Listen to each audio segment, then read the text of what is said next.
नमस्कार, बहुत स्वागत है आप सभी का। मैं हूं सौरभ शर्मा और आप देख रहे हैं कुरुक्षेत्र 2024। क्या देश में इस वक्त सबसे बड़ा चुनावी मुद्दा वो जाति है? क्योंकि राहुल गांधी देश भर में ओबीसी की संख्या गिनने की बात कर रहे हैं। बार बार अब वो एक ही विषय पर अड़े हुए हैं। ओबीसी की राजनीति क्यों हो रही है और बीजेपी विपक्ष के इस एजेंडे के बावजूद ओबीसी फ्रंट पर क्यों इतनी कॉन्फिडेंट दिखाई देती है, इस पर हम लोग आज बात करेंगे। सारे सवाल इस वक्त देश की राजनीति में बड़े दिलचस्पी बनाए हुए हैं। हर कोई अपने लिहाज से नैरेटिव सेट करने में लगा है। राहुल गांधी ने आज एक प्रेस कॉन्फ्रेंस करके कास्ट सेंसस की एक बार फिर से वकालत की और पूरा इंडिया गठबंधन भी इसके पक्ष में है। अब राज्यों के स्तर पर भी घोषणा पत्रों में जाति जनगणना का चुनावी वादा कांग्रेस पार्टी करती हुई दिखाई दे रही है। हमारे देश में ओबीसी वर्ग सबसे बड़ा और निर्णायक वोट बैंक है, इसमें कोई शक नहीं, और यह हर कोई जानता भी है। लेकिन उसी सबसे बड़े वोट बैंक को अपने पाले में लाने के लिए चलाया जा रहा यह दांव आखिर कितना चलेगा, इस पर हम लोग आज बहस करेंगे। बीजेपी के पास तो प्रधानमंत्री मोदी का सबसे बड़ा चेहरा ही ओबीसी का सबसे बड़ा कार्ड है, जबकि कांग्रेस आने वाले चुनावों में अशोक गहलोत, भूपेश बघेल, कमलनाथ, सिद्धारमैया ऐसे ओबीसी चेहरों को भुनाने में लगी है। अब यह सवाल है कि नेताओं से अलग ओबीसी वर्ग की सोच क्या है। अभी तक वो किसके साथ जाता रहा, किसके साथ वो अपना जुड़ाव देखता है। आंकड़े ये बताते हैं कि हर दूसरा ओबीसी वोटर बीजेपी को वोट करता है।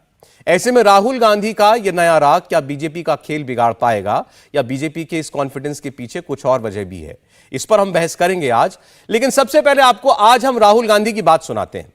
राहुल गांधी ने कैसे एक बार फिर देश में जातिगत जनगणना की वकालत की, और उसके बाद हम आपको दिखाएंगे जाति के मुद्दे पर उनकी दादी इंदिरा गांधी, उनके पिता राजीव गांधी वो क्या कहते थे, वो क्या सोचते थे। पहले राहुल गांधी की बात बहुत होती है ओबीसी की, मगर नरेंद्र मोदी जी को यह बताना है कि ओबीसी के लिए आपने किया क्या। मैंने पार्लियामेंट में उदाहरण दिया कि 90 अफसरों में से 3 अफसर ओबीसी वर्ग के हैं। नरेंद्र मोदी जी ने उसके बारे में कुछ नहीं बोला। उन्होंने यह भी नहीं बोला कि हां यह गलत है। उन्होंने बोला, एक शब्द नहीं बोला। मतलब उनके लिए यह एक्सेप्टेबल है कि हिंदुस्तान में जिनकी शायद 50% आबादी है अप्रोक्सीमेटली, उनका सरकार को चलाने में कोई भी हक ना हो। जो सच्चाई है कि ओबीसी वर्ग, दलित वर्ग, आदिवासी वर्ग को कितनी भागीदारी मिल रही है, उससे डिस्ट्रैक्ट करने का पूरा सिस्टम बना रखा है आरएसएस ने और नरेंद्र मोदी जी ने। और नरेंद्र मोदी जी उनके मेन इंस्ट्रूमेंट है, मतलब सेंट्रल औजार हैं। उनका यही काम है कि भैया ओबीसी की भागीदारी ना हो, ध्यान इधर उधर जाता जाए। तो जाति की बात पर कांग्रेस पार्टी, सोचिए इंदिरा गांधी के जमाने से, पूर्व प्रधानमंत्री राजीव गांधी के जमाने से आज राहुल गांधी तक आते आते कहां पहुंच गई, कितना फासला तय कर लिया। इसके पीछे वजह क्या है हम बात करेंगे, और इसकी जो चुनावी मजबूरियां हैं वो भी आपको हम दिखाएंगे। मेहमानों का स्वागत करना चाहते हैं हमारे साथ शहजाद पूनावाला साहब भारतीय जनता पार्टी से हैं। स्वागत है शहजाद जी आपका।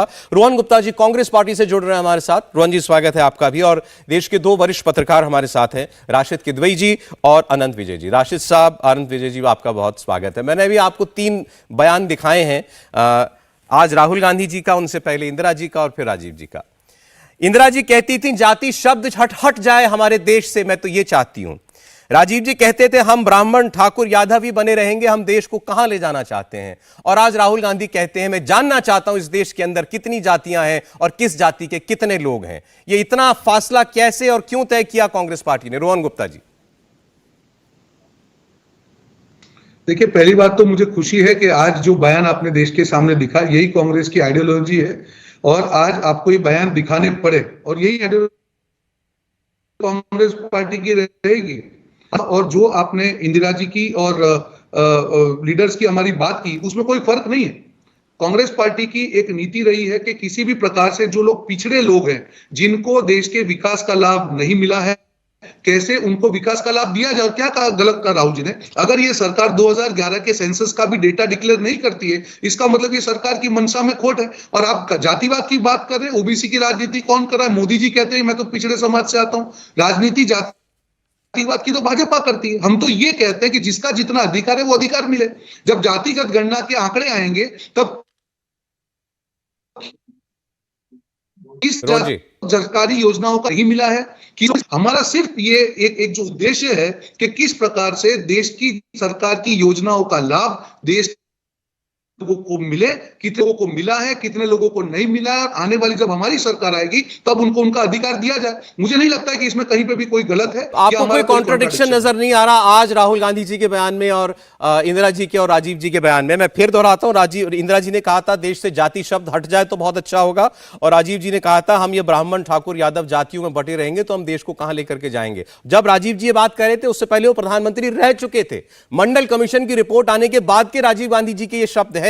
वो जाति हटाना चाहते थे, आप जाति की गिनती कराना चाहते हैं, फिर भी आप कह रहे हैं कि दोनों में कोई अंतर नहीं है आइडियोलॉजी के स्तर पर। मैं शहजाद पूनावाला जी के पास जाता हूं। सबसे पहले सौरभ जी आपका धन्यवाद कि रोहन जी और मुझे आमंत्रित किया। आपके बहुत चर्चित शो में आजकल केवल पत्रकार ही विश्लेषक के तौर पे आ रहे थे, तो हमारा भी नंबर आ गया है। देखिए, मैं कुछ तथ्यात्मक बातें रखना चाहता हूं।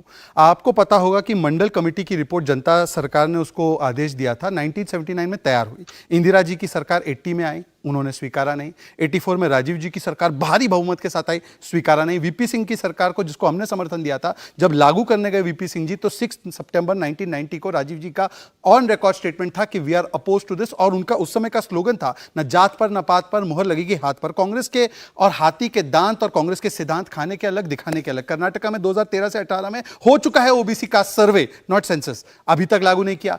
ओडिशा में जब बीजेडी की सरकार ने प्रपोज किया, कांग्रेस के एलओपी ने विरोध किया।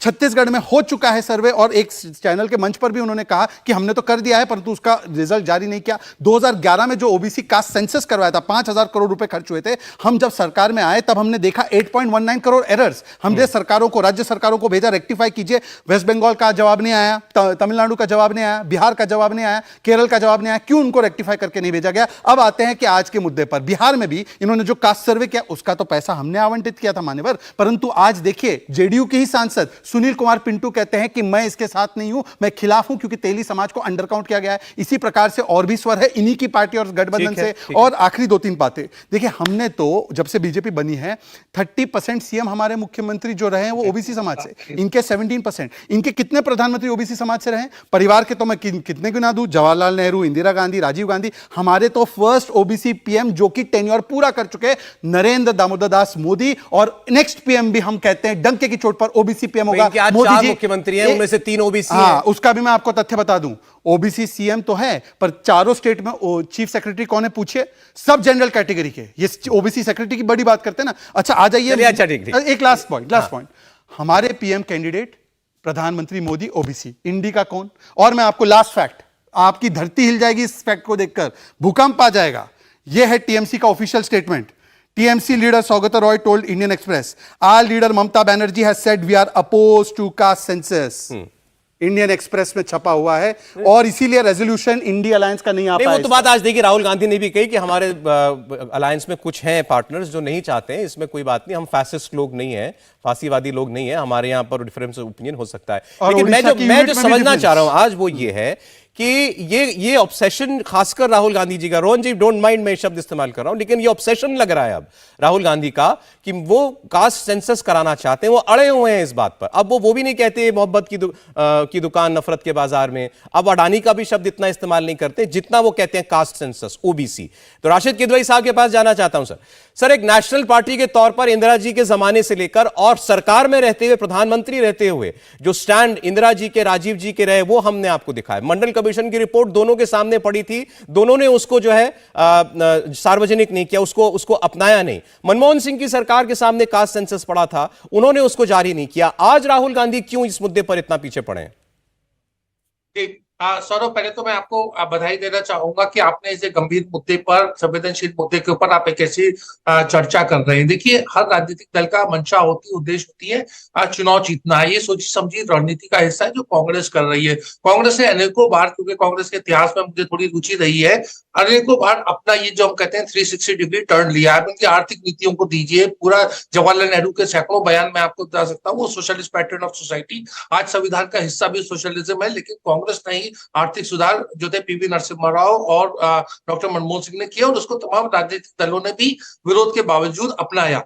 भाजपा का देखिए यहाँ पर दोहरा एक हमें बातें नजर आती है। एक तरफ तो भाजपा इसका श्रेय लेना चाहती है कि उसने नीतीश कुमार को समर्थन किया जाति जनगणना में। जाति गणना में भाजपा हाँ या ना कहने की मुद्रा में क्यों नहीं है? क्यों नहीं वह कहती कि हम उसका समर्थन करते हैं? क्यों नहीं कहती कोई विरोध करती है? आपने राजीव गांधी का बड़ा अच्छा एग्जाम्पल दिया। मंडल पे राजीव गांधी ने बिल्कुल विरोध किया था, हमने सब उसको रिपोर्ट किया। मंडल कमीशन लागू किसने किया?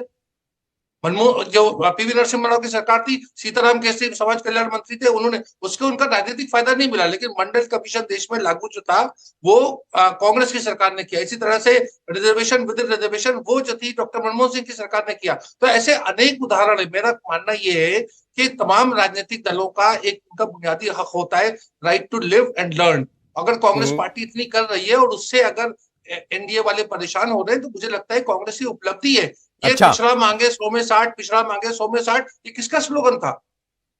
60 के दशक में कौन सी पार्टियां थी जो इसको उठा रही थी और उनका समर्थन कौन कर रहा था? तो इतिहास तो बता दीजिए राशिद जी, किसका स्लोगन था? पता है कि संयुक्त सोशलिस्ट पार्टी एसएसपी, जो उस पर पूरा भारतीय जनसंघ का समर्थन था, और वो सारी की सारी 67 में 7 सरकारें बनी थी, और वो सारा उस समय में तो बहुत बढ़िया गठजोड़ था। 77 में भी गठजोड़ था, 89 में भी गठजोड़ था। आज तकलीफ हो रही है।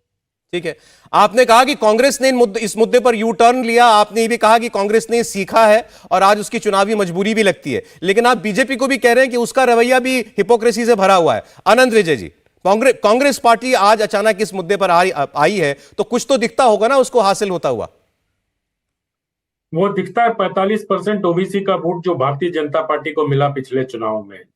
सही कह रहे हैं राशिद भाई कि हर राजनीतिक दल चुनाव में वोट लेने के लिए कोई ना कोई एक नया दांव चलती है, और मुझे लगता है कि जिस प्रकार से अगर आप देखें तो राहुल गांधी माननीय पिछले 2-3 सालों में लगातार, पहले उन्होंने सावरकर पर हमला किया, आप याद करिए, शरद पवार ने उनको चुप करा दिया। उसके बाद वो अडानी पर आए, उनको लगा कि शायद पूंजीपतियों के विरोध बोलते बोलते फिर शरद पवार जी ने, जब INDIA गठबंधन हुआ तो पवार साहब अडानी के साथ उद्घाटन करते हुए दिखे, वो मसला। उसके बाद मोहब्बत और नफरत की दुकानें खुली, उसको छोड़ के अब वो ओबीसी की तरफ जा रहे हैं। दरअसल ओबीसी का जो नरेंद्र मोदी के साथ इन ब्लॉक वोटिंग हो रही है, और ओबीसी और एमबीसी का जो एक बड़ा वर्ग भारतीय जनता पार्टी के साथ आता है, कांग्रेस पार्टी दरअसल उससे परेशान है। ये अनायास नहीं है कि कांग्रेस ने अपनी विरासत को छोड़ के अचानक से ओबीसी करना शुरू कर दिया, और हर चीज में, चाहे वो संसद उनके सचिवों की बात हो, चाहे पत्रकारों से पूछने की बात हो, चाहे कहीं भी अगर पलट के कोई पूछ देता कि मंच पर कितने ओबीसी बैठे हैं, मैं नहीं जानता कौन लोग बैठते थे। लेकिन ये सब चीजें सिर्फ और सिर्फ वोट की राजनीति, और कोई नहीं जानता कि ये 3 राज्यों के चुनाव होने के बाद संभव है कि ये मुद्दा भी छोड़ के किसी और मुद्दे पे चले जाएं। और अगर ये जातिगत सर्वे हो रहा है तो मैं हमेशा से ये कह रहा हूं कि एक पेंडोरा बॉक्स खोलने जैसा होगा ये। अब आप बताइए, उत्तर प्रदेश में अगर 14% ब्राह्मण निकल आएंगे तो वहां उनको क्या यादवों से ज्यादा मिलेगा? यादव 7-8%। कल ही हम लोग चर्चा कर नहीं, तो इस पर बीजेपी को भी आपको लगता नहीं अपना स्टैंड खुलकर तो बताना चाहिए? हम ये चाहते हैं कि नहीं चाहते हैं? बिहार में तो ये समर्थन करते हैं, सुप्रीम कोर्ट में कहते हैं राज्य को सर्वे कराने का अधिकार नहीं है। आप ठीक कह रहे हैं, बीजेपी को बताना चाहिए, लेकिन बीजेपी का अगर आप देखें तो वो दूसरे के नैरेशन को रिएक्ट नहीं करती है, बीजेपी अपना नैरेटिव चलाती है। अब हम लोग ये अपेक्षा करते हैं कि बीजेपी राहुल गांधी के नैरेटिव पे रिएक्ट करे, तो ये संभव नहीं है। मुझे जो व्यावहारिकता दिखाई देती है भारतीय जनता पार्टी में, वो अपना विमर्श खुद करते हैं। दूसरे के मैदान में जाके खेलने से बेहतर है कि वो अपनी पारी खुद खेलें, और मुझे लगता है कि वो रिएक्ट करेंगे, लेकिन अपने तरीके से। अच्छा, चलिए ठीक है, एक बार रोहन जी फिर आप बोलिएगा। शहजाद जी तो राहुल गांधी के दबाव में करते हुए दिखेंगे। देखिए, जो आपसे पहले मेहमान बोले, दोनों वरिष्ठ पत्रकार हैं, उनका कहना यह है कि ये ओबीसी के मुद्दे पर आना कांग्रेस पार्टी का ऐतिहासिक तौर पर यू टर्न देखा माना जाएगा। और अनंत विजय जी ये कह रहे हैं कि क्या राहुल गांधी जो है चुनाव के बाद भी ओबीसी के मुद्दे पर कायम रहेंगे? देखिए, आई थिंक राशिद जी ने कहा कि मंडल कमीशन का इंप्लीमेंटेशन किसने कहा, भले कांग्रेस को फायदा नहीं हो। बात यहां चुनावी फायदे नुकसान की बिल्कुल नहीं। राहुल जी ये चीज जानते हैं कि जिनको भी, जो लोगों को भी देश की नीतियों का लाभ नहीं मिला, उनको लाभ मिले। 2011 में हमने ही कास्ट सेंसस करवाया था ना, क्यों बीजेपी उसका रिपोर्ट नहीं ला रही? अगर उसकी मंशा में आप क्यों नहीं लाए थे? आप क्यों नहीं लाए थे? के नाम पे राजनीति। मेरी बात को खत्म कर लूं। रोहन जी, दिस इज इंपॉर्टेंट। आपने सर्वे कराया था, आपने उस सर्वे की रिपोर्ट क्यों नहीं जारी की? 2011 में सर्वे हुआ, 13 में रिपोर्ट थी सरकार के पास, आपके पास पूरा एक साल था। कंप्लीट होते तो बिल्कुल नहीं, कंप्लीट होते जो 2011 में शुरुआत 2013 हो चुकी। जी रोहन जी, बड़ा पोर कनेक्शन है, मुझे लग रहा है हम लोग नहीं सुन पा रहे हैं आपको, बार बार आपका फ्रेम जो है फ्रीज हो रहा है, आपकी आवाज भी नहीं आ रही है। लेकिन ये बात, इसको मैं अभी यहां इसका एक चेक कर लेते हैं। राशिद जी बता दें, ये दावा कि हमने तो कास्ट सेंसस कराया लेकिन हमारी सरकार चली गई, क्या ये सही है? क्या 14 से पहले मौका नहीं था मनमोहन सिंह सरकार के पास कि वो उस जातिगत सर्वे के आंकड़े रखती देश के सामने? राशिद जी बिल्कुल सौरभ, मौका था, और इसी के लिए, इसी कारण से वो विपक्ष में बैठे हुए हैं। जो यूपीए ने जो काम करने थे, जो नहीं कर पाया, जो कहा वो नहीं किया, यही कारण है कि उनको जो थी पहले 44 सीटें और फिर बाद में 53 सीटें मिली। लेकिन मेरा कहना ये है सौरभ, देखो कि ये सौरभ जी देखिए कि हर राजनीतिक दल का उसका एक हक होता है कि वो तजुर्बे करे, वो प्रयोग कर रही है। उस प्रयोग को अगर हम कहें कि वो राजनीति से प्रेरित है, बिल्कुल राजनीति से प्रेरित है। तो जिस तरह से भाजपा गांधीयन सोशलिज्म की बात कहाँ करती है? जो उनके पूरा का पूरा जो भाजपा बनी थी उसका एक फंडामेंटल पार्ट था। नहीं सर, मैं इस बात पर सहमत हूं राजेश साहब, ठीक है, ये किसी पार्टी का अधिकार है, उसको लगता है मुझे इस कदम से लाभ मिलेगा, वो एक्सपेरिमेंट करे। लेकिन क्या वो एक्सपेरिमेंट देश के हित में है? आज सबसे पहले तो हम ये बात करना चाहते हैं। राहुल गांधी कहते हैं ये बड़ा प्रोग्रेसिव स्टेप है, ये शब्द उन्होंने इस्तेमाल किया। अब देश के अंदर जाति का सर्वे कराना क्या एक प्रोग्रेसिव स्टेप माना जाएगा? देखिए, ये तो एक राजनीतिक मुद्दा है, लेकिन उसमें जब भी भाई मैं बार बार कह रहा हूं कि तमाम राजनीतिक दलों ने ये 100 में 60 की बात कभी ना कभी उठाई है। जब वो उठाई है तो आज भाजपा कह दे कि हम इसके विरोध, जाति जो है वो क्या आधार के ऊपर जनगणना नहीं होनी चाहिए, जाति के आधार पर रिजर्वेशन नहीं होना चाहिए, हम और आप बहुत खुश होंगे। भाई क्लैरिटी होनी चाहिए, दो तरह की बातें नहीं कहनी चाहिए। एक तरफ तो आप कुछ कर रहे हैं, दूसरी तरफ कुछ कर रहे हैं। ठीक है, तमाम राजनीतिक दलों को गंभीरता से अगर वो देश में कहना चाहे, या तो 100% रिजर्वेशन हो या 0% रिजर्वेशन हो। लेकिन रिजर्वेशन को लेके तमाम राजनीतिक दल दो तरह की बातें करते हैं। कॉन्स्टिट्यूएंट असेंबली में तो 10 साल एक बार मैं पूछ लेता हूं आपका स्टैंड क्या है इस पर, जाति के सर्वे पर? कहिए खुलकर, हम चाहते हैं कि नहीं चाहते? मैं अपना जवाब दूंगा, लेकिन इसका जवाब दीजिएगा। हाँ, मैं इसी से शुरू करूंगा। जी। हमारी रूह आत्मा मन में मंडल और दिल में कमंडल। अब बताइए कि हमारे 85 सांसद ओबीसी, हमारे 27 मंत्री ओबीसी, हमारे देश का गर्व प्रधानमंत्री ओबीसी, हमारे 40% एमएलसी ओबीसी। अरे भाई साहब, हमने तो बढ़कर चढ़कर दिया है, हमने तो कॉन्स्टिट्यूशनल स्टेटस दिया एनसीबीसी को, ओबीसी कमीशन को, जो आपने 60 वर्ष नहीं दिया।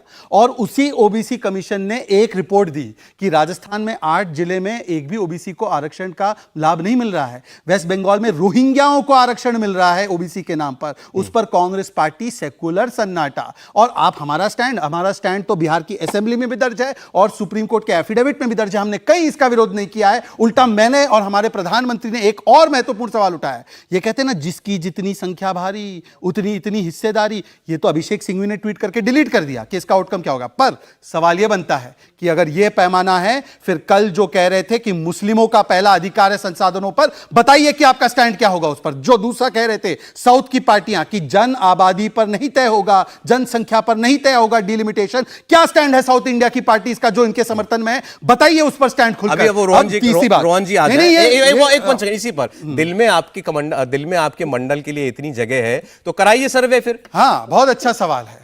हमने ही सर्वे बिहार में करवाया है, 500 करोड़ रुपए हमारी सरकार के देश में कराएंगे। एक सेकंड, आपने सर्वे की बात की, वो सेंसस है। सेंसस कराएंगे, अंतर कीजिए। सेंसस केवल केंद्र की सरकार कर सकती है, कराएंगे आप सर्वे ये करा। अब मैं आपको सेंसस का भी बोलता हूं। आज की तारीख में चुनाव जो है 2024 का, मुझे लगता है कि एक बहुत ही स्मॉल टाइम पर है। रजिस्ट्रार जनरल ऑफ इंडिया, जहां तक मैंने उनका सुना है और देखा है, उनका जो प्लान होगा सेंसस करने का वो 24 के बाद ही होगा। वो एक इंडिपेंडेंट ऑटोनॉमस बॉडी है। अगर वो तय करती है कि ओबीसी की भी करना है तो कर देंगे। आप ऐसे कह रहे हैं, पहले नहीं होगा। एक सेकंड, मेरी बात तो हो जाए। सरकार, ये सरकार का फैसला नहीं होगा। अरे भाई, सरकार का ही हिस्सा है रजिस्ट्रार जनरल। ये कहिए ना कि सरकार तय करेगी। मैं आपको एक और बात बोलता हूं। रोहिणी कमीशन को किसने बनाया जी? हमने बनाया कि इसमें भी क्या जो हिस्सेदारी मिल रही है वो ठीक से, उसकी रिपोर्ट भी आ गई है। अब देखिए, प्रैक्टिकली कुछ बातें हमको माननी पड़ेगी। हम लोग चुनावी दहलीज पर है। चुनाव के समय पर इतना बड़ा एडमिनिस्ट्रेटिव इंफ्रास्ट्रक्चर अगर सेंसस कराने में जाएगा तो चुनाव कैसे होगा? कोई नहीं कह रहा आपसे कि आप कल से आप सेंसस शुरू कर दीजिए। तो अभी तो ये इतना जानना चाह रहे हैं कि आप देश में कास्ट सेंसस के हक में है या नहीं है। मैंने आपको क्लियर कट 2 उदाहरण दिए जी, बिहार का भी और केंद्र के एफिडेविट का भी। पर मैं कह रहा हूं इंडिया अलायंस में टीएमसी का, तो मैं कह रहा हूं एक सेकंड, तो फिर मैं कह रहा हूं कि शहजाद पूनावाला बीजेपी के राष्ट्रीय प्रवक्ता कह रहे हैं कि उनकी पार्टी देश में कास्ट सेंसस कराने के हक में है। आप कह सकते हैं कि शहजाद पूनावाला मन में मंडल को रखता है और दिल में कमंडल को रखता है, और इसीलिए मैं आपको एक बात बताना चाहता हूं। सौरभ जी, हंसने का विषय नहीं है। आज मुझे बताइए सबसे बड़ी जाति पता है क्या है? गरीबों की। बिल्कुल है। लाभार्थी जाति है जिसको 80 करोड़ राशन, जिसको 12 करोड़ टॉयलेट, 11 करोड़ नल से जल, और वो कौन है जो इनको इसका लाभ मिला है? SC, ST, OBC, Paswan. अच्छा, राशिद भाई से एक सवाल पूछना चाहता हूं। ये आप दोनों विश्लेषक जो है ना, आनंद जी और आप, हिंदू समाज को तो अगड़ी, पिछड़ी, जाट, ओबीसी, कुर्मी, फलाना ढिमकाना, कभी मुस्लिम समाज का भी मैं इंडिया टीवी को न्योता दूंगा कि कभी मुस्लिम समाज में भी जो धोबी, अंसारी, कुरैशी, लोभी, ये सारी जो है उसका एनालिसिस कीजिए ना। क्या एक मुश्त होकर मुस्लिम वोट करता है? और ये वही है ना 12% अभी आए ना सर्वे में, बहुत अच्छी बात है। ओबीसी आगे से विश्लेषण, आगे से ये चुनावी विश्लेषण। अब राशिद जी से पूछे, बोलिए, जवाब लेता हूं। बोलिए राशिद जी। मुस्लिम में जातियां होती है कि नहीं होती? पूछ लीजिए उनसे। सौरभ, दुर्भाग्यपूर्ण जो शहजाद के भाई हैं वो रोहन गुप्ता उस समय कार्यक्रम में मौजूद नहीं है, वो सब चीजों का राजनीतिक जवाब देते हैं। लेकिन कर्नाटक की स्थिति तो हमें पता है, वहां 5% रिजर्वेशन मिल रहा था आर्थिक आधार पर मुस्लिम समाज को। 3-4 साल मिला भी, भाजपा की सरकार में भी, फिर भाजपा ने उसको हटा दिया। तो ये सब सबकी एक अलग अलग राजनीतिक पैंतरेबाजी है। मैंने बार बार कहा कि देखिए, जातीय जनगणना कराने में भाजपा जो है वो कांग्रेस का इस तरह से समर्थन नहीं कर रही है खुलेआम। शहजाद साहब जो भी कहें, बात यह है कि उसमें हाँ या ना में उस चीज का जवाब नहीं दे पा रहे हैं। थोड़ी सी राजनीतिक दुविधा है। थोड़ा ऐसा भी कहा जाता है कि संघ का प्रेशर है, संघ नहीं चाहता है कि भाजपा ऐसा कदम उठाए। भाजपा की जरूर पकड़ ओबीसी समाज में बहुत ज्यादा है और हो सकता है वो रहे भी, लेकिन दूसरी राजनीतिक दल को भी हक बनता है कि उसमें सेंधमारी की कोशिश करे। अगर 85 एमपी थे, वो हो सकता है अगले चुनाव में 35 हो जाए। तो ये कांग्रेस का एक एफर्ट करने का तो एक उसका हक बनता है। अच्छा ठीक है सर, हम लोग चूंकि बात करें, रोहन जी भी दोबारा जुड़ गए हैं। उम्मीद करता हूं रोहन जी ने कम से कम हमारा डिस्कशन ये पीछे का सुना होगा। लेकिन राहुल गांधी जी का एक और बयान अभी हमारी टीम ने निकाला है, तो वो हम जरा सुन लें। 2009 में राहुल गांधी जी का एक स्टेटमेंट था, मैं आपको दिखा रहा हूं। उन्होंने कहा कि मैं किसी से उसकी जात नहीं पूछता, मेरे लिए जाति मैटर नहीं करती, मेरे लिए सब बराबर हैं। ये राहुल गांधी का 2009 का बयान है। और अब 2023 में वही राहुल गांधी जो है वो जाति गिनने की बात कर रहे हैं। अब रोहन जी बताइए, एक और बयान 2009 में राहुल गांधी जी कहते थे मेरे लिए किसी की जाति मायने नहीं रखती, वो मेरे लिए सिर्फ इंसान है। आज उनको सबकी जाति जाननी है। सौरभ जी, एक तो पहले आपकी टीम को मेरी विनती है, क्योंकि सोशल मीडिया मेरा सब्जेक्ट रहा है, ये पॉलिटिकल कीड़ा का कीड़ा ना दिखाए आपकी डिबेट में। They are all fake people. और तो पहले जरा जब जो रिसर्च करे वो प्रॉपर करे, नंबर 1। नंबर नहीं, पर क्या ये बयान गलत है? डॉक्टर्ड है क्या? सुनिए, मैं पॉलिटिकल सर, मैं पूछ रहा हूं क्या ये बयान गलत है? बिल्कुल नहीं। मैं आपको पहले भी कहा, जो राहुल जी, जो इंदिरा जी का आपने बयान दिखाया, जो राजीव जी का दिखाया, जो राहुल जी का दिखा, जो राहुल जी का आज का बयान है, मैं उसको जो जोड़ के बात कर रहा हूं, आप समझिए बात को। कभी भी राहुल जी ने ये नहीं कहा है कि हम लोग डिवाइड करके राजनीति करेंगे, नहीं। राहुल जी का ये कहना है कि कास्ट सेंसस का मतलब ये है कि आज भी सरकारी योजनाओं का लाभ जिनको मिलना चाहिए, जिस जाति के लोगों को, मिला कि नहीं मिला। उन्होंने आज भी हमारा जो प्रेस कॉन्फ्रेंस राहुल जी को क्या कहा कि कितने लोग आज भी वंचित है सरकारी योजना से। आज अगर ओबीसी समाज के लोग ज्यादा हैं, अगर जनगणना होती, हमको ये मालूम चलता है कि आज इतने लोग, तो भाजपा को प्रॉब्लम क्या है? जो भाजपा ओबीसी के नाम पे आज तक राजनीति करती आई, आज इनको इतनी आपत्ति क्यों? और ये बता देना कि वो इसके खिलाफ है। राहुल जी ने यह भी कहा कि जब महिला आरक्षण हम बिल लेके आए, तब अगर ओबीसी को हम उसमें कोटा नहीं दे पाए, वो हमारी गलती थी। क्या भाजपा मान के करेगी ईमानदारी स्वीकार? आज हमने डंके की चोट पे कहा सौरभ जी कि महिला आरक्षण हम लोग 2 कंडीशन जो बीजेपी ने लगाई है, सेंसस की और डिलिमिटेशन की, उसको हटा के हम महिला आरक्षण का इंप्लीमेंटेशन करेंगे। एक बात का मुझे जवाब दीजिए आप। ठीक है, आपने कहा कि ये लोगों के आर्थिक हालात, सामाजिक हालात समझने में मदद करेगा। इसके लिए आपका केवल जात का पैमाना होना क्यों जरूरी है? ये किसी और पैमाने से क्यों नहीं किया जा सकता? क्या केवल आरक्षण? मैं तो ये समझ रहा हूं ना, माना कि इसका मतलब केवल ये कि आरक्षण के जरिए ही उत्थान किया जा सकता है लोगों का। नहीं, बिल्कुल नहीं। देखिए, हमारे देश की एक नीति रही है, आरक्षण के खिलाफ आरएसएस ने जो स्टेटमेंट दिया था बिहार में, उनको उसका खामियाजा भुगतना पड़ा। आज हमारा देश जो है, जिस प्रकार से आरक्षण का मुख्य कारण क्या था, वंचितों को योजनाओं का लाभ मिले। आज हम यही चाह रहे हैं कि जब आरक्षण की हम बात करते हैं, जब तक कास्ट सेंसस हमारे पास नहीं होगा, हमको जो योजनाओं का इंप्लीमेंटेशन करना है वो ठीक से नहीं होगा। और भाजपा ये बता देना, कांग्रेस के सामने तो 10 सवाल उठा लिए, आपको आपत्ति क्या है? हमने तो ठीक है। सेंसस करवाया था, आपने रिलीज नहीं, आप आपत्ति आप क्यों नहीं करा रहे हैं? सिर्फ इतना जवाब दीजिए, आगे पीछे की बात मत कीजिए। नहीं, ये तो कह रहे हैं हम तैयार हैं कराने के लिए, वक्त आएगा तो कराएंगे। मैं यही कहा इसका ना त्वरित आपने। जवाब मैं दे ब्रेक ले लूं, उसके बाद आप जवाब दे दीजिएगा, मजबूरी है ब्रेक करना। ब्रेक के बाद लौटते हैं, कुरुक्षेत्र की बहस आप देखते रहिए, मेहमान हमारे साथ बने हुए हैं।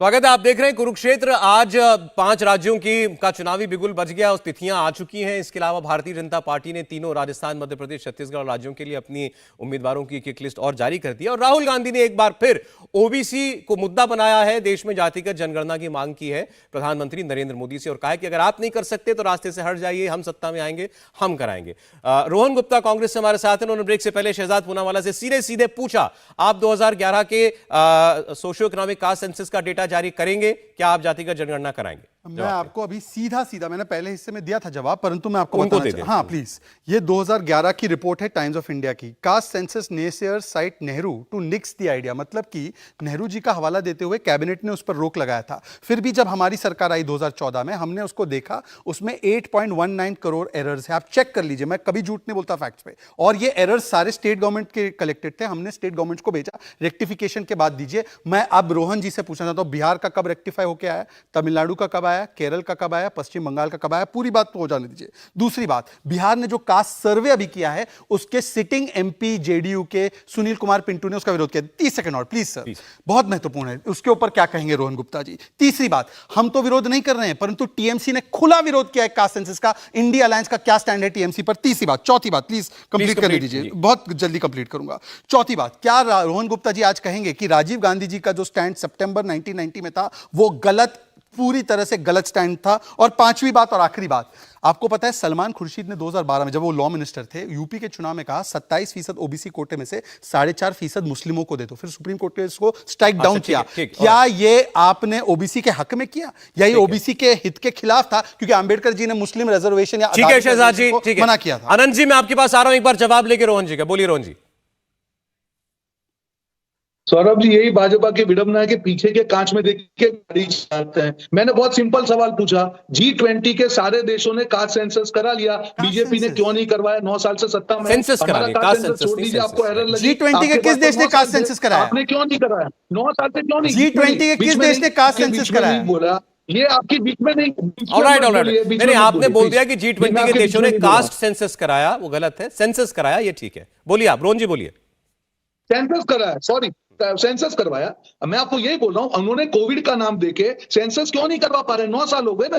अगर उनकी नियत में खोट नहीं है तो करवा दे। दूसरा, बड़े कॉन्फिडेंस से जो 5 सवाल पूछे, पांचों के मैं जवाब दे चुका हूं कि कांग्रेस पार्टी ने कभी भी तोड़ने की राजनीति नहीं की है। पिछड़ों को इसका लाभ मिले, जो ओबीसी का जितनी आबादी उतना अधिकार, ये कांग्रेस पार्टी का नियम है, उसके पीछे हम कर रहे हैं। आपने तो महिला आरक्षण का भी झुंझुना कर दिया। टीएमसी के स्टैंड पे बोलिए, फिर क्या आप करोगे? हम तो डंके की चोट पे कह रहे हैं कि दोनों कंडीशन के बिना महिला आरक्षण को टीएमसी एंटी ओबीसी है। अरे आप एंकर नहीं है ना, आप सवाल का जवाब, ये लोकतंत्र है, आपका क्या बताइए? टीएमसी नहीं, उनका अधिकार है ना। वो मुझसे सवाल पूछे, मैंने जवाब दिया, मैं नहीं पूछ सकता। ना पूछे जवाब। टीएमसी पर क्या स्टैंड है कांग्रेस का? देख से टीएमसी पर बताओ। बोलिए। आप सेंसस कब करवाएगी? बीजेपी कब करवाएगी कास्ट सेंसस? बताइए। आप जवाब नहीं दे सकते टीएमसी का, इंडिया अलायंस का जवाब नहीं दे सकते? आप अधिकृत नहीं है क्या? ममता दीदी डांटेंगी आपको अधीर रंजन जी की तरह? नहीं, अधीर रंजन जी को तो डांटती है, आपको भी डांट देंगे क्या? चलिए ठीक है, ये इनकी वो ममता बनर्जी पर नहीं बोल रहे, आप ये नहीं बता रहे आप कब कास्ट सेंसस कराएंगे। मैं आपको बता, एक सेकंड, मैं आपको फिर से इसका जवाब दे देता हूं। मैं इसको फिर से कराएंगे या नहीं कराएंगे ये बता दीजिए, हाँ या ना में जवाब आता है। देखिए, हाँ या ना का कोई जवाब नहीं होता सौरभ जी। आपका शो हाँ या ना वाला नहीं है, आपका विश्लेषण वाला शो है। मैं आपको क्लियर कट कह रहा हूं, केंद्र ही, एक सेकंड मैं इसका जवाब दे दूं। बोले एक सेकंड, बोलिए, आप बोलिए ना। केंद्र ही कास्ट सेंसस करा सकता है, रजिस्ट्रार जनरल सेंसस कराता है। अभी हम जिस मोड में हैं, वहां पर एडमिनिस्ट्रेटिव मशीनरी के लिए संभव नहीं है कि कोई भी सेंसस कराए। ये स्वाभाविक और प्रैक्टिकल बात है। आने वाली सरकार में निश्चित रूप से सेंसस होगा। निश्चित रूप से सेंसस होगा। उसमें कास्ट सेंसस भी होगा, वो रजिस्ट्रार जनरल डिसाइड करेगा। चलिए ठीक है, हम इसके खिलाफ नहीं है ना, हम कहां खिलाफ है भाई? अब अनंत विधि पर सरकार हमारी बन रही ना, आपने जो पर सरकार हमारी बन रही, आपने पुष्टि कर दी। देखिए आपका, आप हमसे पूछे जा रहे हैं, मतलब हमारी सरकार बन रही है, आपका स्टैंड क्लियर हो गया कि आपका इस पर कोई स्टैंड नहीं है। नहीं, और हमारा रोहन गुप्ता कोई जी का स्टैंड क्लियर हो गया कि उन्होंने अपना स्टैंड बदल लिया है। टीएमसी का स्टैंड क्या है? टीएमसी का ने तो स्टैंड क्लियर क्या कर है? दिया ना, आप ही ने पढ़ के बताया वो नहीं चाहती है इसको। अब अनंत विधि से मेरा सवाल है सर, अब ये हमारे आने वाले जो विधानसभा चुनाव है ये, और फिर 24 का चुनाव, आपको कांग्रेस पार्टी का ये दाव चलता हुआ दिखाई देता है या नहीं देता है? इससे ओबीसी अट्रैक्ट होगा क्या? सर देर हो गई है थोड़ी सौरभ जी, मुझे लगता है कि देर से ही उठाया गया कदम है, और इसको परकोलेट करने में, नीचे तक ले जाने में, और नीचे तक अगर ले जाने में सफल भी हो गई कांग्रेस पार्टी तो लोगों को भरोसा दिलवाने में, क्योंकि पिछले 9-10 सालों से ओबीसी के लिए जितने काम हुए हैं और ओबीसी को जितनी योजनाओं का लाभ हुआ है, उस स्तर तक पहुंचने में मुझे लगता है कि अभी थोड़ी सी इसकी काट में बहुत देर कर दी कांग्रेस पार्टी ने ये निर्णय लेने में। अब असर पड़ेगा नहीं पड़ेगा मैं भविष्यवाणी तो नहीं कर सकता, लेकिन मेरा आकलन है कि ओबीसी कम्युनिटी में ये विश्वास कर पाना कि जनगणना से या सर्वे से, सॉरी जनगणना तो नहीं हो रहा, सर्वे से क्या होगा मुझे कहना मुश्किल है, क्योंकि कांग्रेस पार्टी के सामने चुनौती है। बार बार भारतीय जनता पार्टी कर्नाटक का उदाहरण देगी कि आपने कर्नाटक में क्यों दबा रखा है उसको। नहीं तो ये देखिए, तो सीधे सीधे आरक्षण की मांग है ना कि भाई अगर अगर अगर हिस्सेदारी बढ़ गई है तो इसका मतलब आरक्षण भी बढ़ाइए। अब वो तो मुझे आज सौरभ जी बहुत मतलब क्या बताऊं, रशीद भाई को याद होगा कि लोहिया जी से कांग्रेस का हमेशा विरोध रहा, और आज कांग्रेस पार्टी पलटकर लोहिया जी के नारों को अपना रही है। ये बड़ी विडंबना है, क्योंकि पहली बार लोहिया जी ने ये नारा दिया था, पिछड़ा मांगे 100 में 60, जिसकी जितनी हिस्सेदारी उसकी उतनी भागीदारी। और लोहिया का कांग्रेस विरोध पूरे देश जानता है, बल्कि कांग्रेस और लोहिया में क्या संबंध थे ये सबके सामने है। आज लोहिया जी की आत्मा को और समाजवादियों को बड़ा अच्छा लग रहा होगा कि कांग्रेस पार्टी लोहिया जी के बताए हुए रास्ते पर चल रही है, वो नेहरू जी और इंदिरा गांधी के रास्ते को मतलब छोड़ते हुई एक तरह से प्रतीत हो रही है। अगर आप ओबीसी की राजनीति करेंगे तो आपको लोहियावाद की और प्रजा जो संसोपा की सरकारें उस समय बना करती थी वो दिखाई देगा। तो ये बड़े आश्चर्य की बात है, और राजनीति और सत्ता कितने गुल खिलाती है और कितने सिद्धांत बदलवाती है, ये देखना बड़ा दिलचस्प है मेरे लिए। नहीं, वो तो राशिद साहब पहले ही कह चुके हैं कि हाँ यू टर्न तो है, लेकिन ठीक है आज की जरूरत है। राशिद जी जी सौरभ, मुझे वो मुलायम सिंह का जुमला याद आ गया। मुलायम सिंह कहते थे कि क्या हृदय परिवर्तन का अधिकार केवल ऋषि वाल्मीकि को है? मतलब हर राजनीतिक दल जो है अपनी सोच बदल सकता है, उसमें भूल सुधार कर सकता है, ये सारी की सारी बातें। देखिए सौरभ, पिछले चुनाव में हमने देखा था 18 के जो मध्य प्रदेश में चुनाव हुआ था उसमें शिवराज जी ने आरक्षण का समर्थन करते हुए कहा था कि कोई माई का लाल इसको हटा नहीं सकता, और उसका उन्हें एक तरीके से राजनीतिक खामियाजा भुगतना पड़ा था। कुछ अपर कास्ट के वोट जो थे कम रह गए थे, और उससे फिर कांग्रेस की वहां सरकार बनी थी। संवेदनशील मामला है, वोट परसेंटेज मध्य प्रदेश, राजस्थान कई जगह पर बराबर का होता है। मैंने जो अभी राजीव गांधी जी की जो स्पीच दिखाई है, इसके अलावा उसमें उन्होंने ये भी कहा, राशिद साहब आपसे, उसमें उन्होंने आगे ये भी कह रहा है, क्योंकि आज इसकी कांग्रेस मांग कर रही है और सीधी सीधी आरक्षण बढ़ाने से जुड़ी हुई मांग है ये, तो उन्होंने मंडल आयोग के वक्त 90 में वीपी सिंह सरकार के समय, उस वक्त जिसका जो विरोध हुआ था, न जाने कितने नौजवानों ने जो है आत्मदाह कर लिया था, उन्होंने यह भी कहा था कि देश में देखिए क्या हालात बन गए हैं इसकी वजह से। मंडल उस वक्त की बात राजीव गांधी जी करते थे, और उन्होंने कहा था कि इसका उस वक्त की सरकार पर कोई असर नहीं पड़ा, इतने लोगों की, नौजवानों की जान चली गई। कोई नहीं जानता ये अगर फिर देश में वो हालात बनाए जाएंगे तो फिर से वैसे ही कुछ हमें देखने को मिलेगा क्या? तो मैं केवल सिर्फ ये कह सकता हूँ, मुझे ध्यान है वो गोस्वामी ने आत्मदाह किया था। आज जिस स्थिति में, जब परिस्थिति में राहुल गांधी है, अगर वो राजीव गांधी होते वो भी यही कहते कि पिछड़ा मांगे 100 में 60। ये राजनीति, ये कंपल्शन है, पॉलिटिक्स ऑफ कंपल्शन है, डॉक्ट्रिन ऑफ नेसेसिटी है, इसको आप नजरअंदाज नहीं कर सकते। चलें, ठीक। रोहन जी लास्ट कमेंट। सौरभ जी देखिए, आपकी डिबेट में सब लोगों ने अपनी बात रखी और मैंने बहुत क्लियर कट कही कांग्रेस का क्या स्टैंड है। भाजपा प्रवक्ता को आपने 4 बार पूछा है, वो वीडियो में देख के बोल रहे हैं कांग्रेस ने ये किया वो किया। अरे भाई अपना स्टैंड बताइए ना। राहुल जी ने क्लियर कहा कि जो इंडिया अलायंस में जो सारे पार्टनर है, जरूर नहीं है कि हम लोग सब लोग एक राय रखे, पर बीजेपी पार्टी का क्या स्टैंड है भाई साहब? कब तक डीजे बजाते रहोगे? बता दो, ऐसा है 9 साल हो गए आपके। मैं जवाब देना चाहता हूँ, मैं तारीख बता, वो तारीख पूछ रहे हैं। अच्छा ठीक है, तो बस समय लेंगे, बहुत शॉर्ट मैसेज आ प्लीज। देखिए, बीजे यात्रा के बाद भी, बीजे यात्रा के बाद बीजे यात्रा के बाद भी देश को बांटने वाले लोग, पहले तो ये मानो, जैसे सुंदर तरीके से बताया आनंद जी ने, कि क्या राजीव गांधी और इंदिरा जी गलत थे और लोहिया जी सही थे, पहली बात। दूसरी बात, आप इतने कमिटेड है ना, जितनी जिसकी संख्या भारी, मेरे बीच में बोल रहे हैं, बोलिए सर, जिसकी जितनी संख्या भारी पर इतने कमिटेड है, तो कुर्मी समाज का कितना है बिहार में, और मुख्यमंत्री कौन है? और बता दीजिए कि आप ओबीसी का संख्या तो गिन लिया आपने बिहार में, पॉलिटिकल रिजर्वेशन देना है आपको, कांग्रेस जो बोलिए पॉलिटिकल रिजर्वेशन देना है बिहार में ओबीसी संख्या के आधार पर, बोलिए। और रोहिणी कमीशन के साथ है या खिलाफ है, बोलिए। रोहिणी कमीशन रिपोर्ट के साथ या खिलाफ? क्योंकि ये फैक्ट है कि कुछ समुदायों को, कुछ जातियों को ज्यादा अधिकार मिला। आप वो रिपोर्ट तो रखिए, रिपोर्ट रखेंगे कब? प्रेसिडेंट को सबमिट हो चुकी है, प्रेसिडेंट को सबमिट हो चुकी है। बोल तो दीजिए एक बार कि रोहिणी रिपोर्ट के वो पक्ष में है या खिलाफ है, कमीशन के खिलाफ है या पक्ष में? रोहिणी कमीशन की रिपोर्ट आनी चाहिए ना रोहन जी? जी, रोहिणी कमीशन की रिपोर्ट आनी चाहिए ना? मैं आपको ये पूछ रहा हूं, सिर्फ तारीख बता दे, मैं आगे पीछे की अब इस पर बात आप कर नहीं रहा बोल हूं। रहे। याद देखा, ये वो लोग, ठीक है, ये वो लोग हैं। तारीख बता दे। चलिए छोड़िए। चलिए, कई बार ना तो ये कुछ चाह रहा कुछ हूं ना कि- कहना जवाब ना देना भी जवाब होता है, पता चल जाता है। बहुत शुक्रिया, समय निकाला आप लोगों ने हमारे लिए। शहजाद जी, रोहन गुप्ता जी, अनंत विजय जी, राशिद किदवई साहब, बहुत धन्यवाद आप लोगों का। इंडिया टीवी हर वक्त हर जगह डाउनलोड करने के लिए सर्च करें India TV news Google play store या ऐप स्टोर पर।